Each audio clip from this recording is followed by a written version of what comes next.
W mojej książce Miejskie strachy omawiam różne teorie spiskowe, które dotyczą urbanistyki. Omawiam zjawisko urbanistycznego populizmu, które stanowi wyzwanie dla realizowania progresywnych idei urbanistycznych.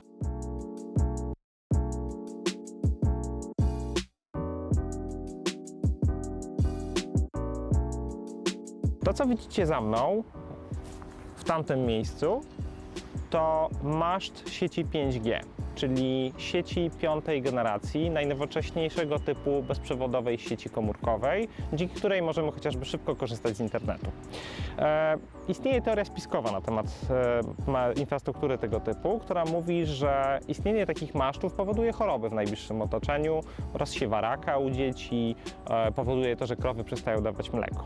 Można wręcz powiedzieć, że mniej więcej 9 na 10 miejsc, wspólnot mieszkaniowych, spółdzielni, właścicieli mieszkań odmawia możliwości ustawienia masztów tego typu.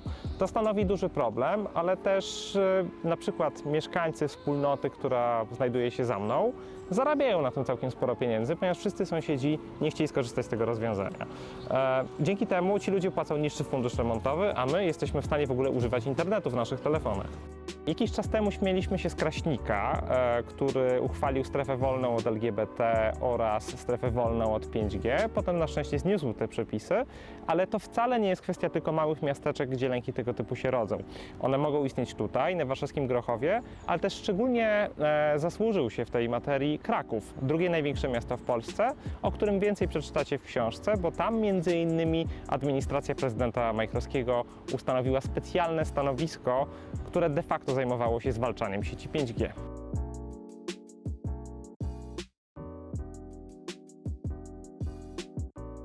Auschwitz-Birkenau brzmi trochę ostro, ale zdaniem Grzegorza Brauna właśnie na tym polega koncepcja miast 15-minutowych. Jego zdaniem pierwsze na polskich ziemiach miasta 15-minutowe to były właśnie baraki, w ramach których naziści mordowali Żydów, Polaków i parę innych narodowości. Czy miasto 15-minutowe ma z tym coś wspólnego? Zupełnie nie. Po prostu chodzi o to, żeby w ciągu kilkunastu minut można było dojść pieszo czy dojechać rowerem do potrzebnych w naszym życiu miejsc, do pracy, do szkoły, do przychodni. Tutaj mamy zupełnie nowe osiedle przy ulicy Przeworskiej, która jeszcze kilkanaście, nawet kilka lat temu właściwie kojarzyła się przede wszystkim z noclegownią dla osób w kryzysie bezdomności, była poprzemysłowym, zaniedbanym terenem. Tutaj stosunkowo niskim kosztem dobudowano stację kolejową do już istniejącej infrastruktury.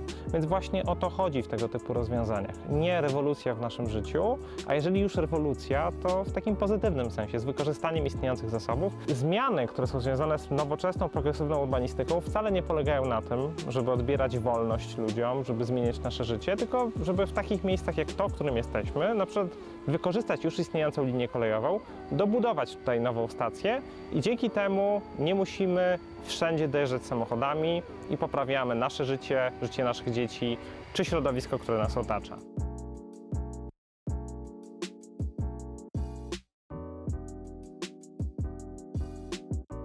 Słupek, o który się w tej chwili opieram, to tak zwany lejk. Nazwa pochodzi od nazwiska wiceprezydenta Warszawy z lat 90., kiedy to zamówiono 10 000 takich słupków. Powstała wtedy lokalna teoria spiskowa mówiąca o zamówieniu publicznym polegającym na tym, że wiceprezydent ówczesny, aktualny prezes metra warszawskiego, rzekomo miał zamawiać tego typu elementy u swojego szwagra, bo przecież słupki miały służyć korupcji, a nie na przykład temu, żeby blokować coś, co dzisiaj określamy potocznie mianem patoparkowania. W Miejskich strachach przyglądam się również teoriom spiskowym o lokalnym zasięgu, nie tylko takim wielkim, globalnym zjawiskom jak dyskusja nad miastami 15-minutowymi, gdzie argumenty przytaczane przez Grzegorza Brauna są właściwie tym samym, co na przykład mówi Jordan Peterson. Teorie spiskowe, czy te lokalne, czy te globalne, oddziałują na to, jak kształtujemy nasze otoczenie, jak przestrzeń wokół nas wygląda, czy jesteśmy w stanie wcielać w życie progresywne idee urbanistyczne.